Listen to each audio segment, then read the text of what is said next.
చిన్నప్పుడు మనందరికీ చిన్న ఇల్లు, చుట్టూ కావలసినంత ప్లేసు, ఫ్రెష్గా పాలు, మన పొలంలోనే పండిన కూరగాయలు, ఆకుకూరలు, బియ్యం, వీలైతే ఊర్లో బడికి లేకపోతే పక్క ఊర్లో బడికి, సాయంత్రం ఫ్రెండ్స్ అందరితో ముచ్చట్లు, మట్టిలో ఆటలు పాటలు, నైట్ అయితే నో ఏసీ, చల్లటి గాలి, నక్షత్రాలు చూస్తూ నిద్రపోవడం. చిచ్చి ఇదేం బతుకురా. బాగా చదవండి, పరిగెత్తండి, బాగా డబ్బులు సంపాదించండి, రిచ్ అయిపోండి, రిచెస్ట్ అయిపోండి. నవ్వే days that so called richest people dream ఏంటో తెలుసా?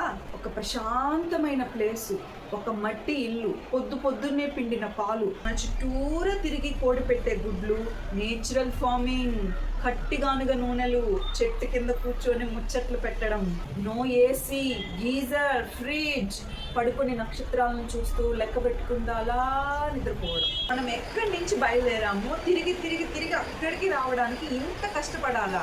What do you say?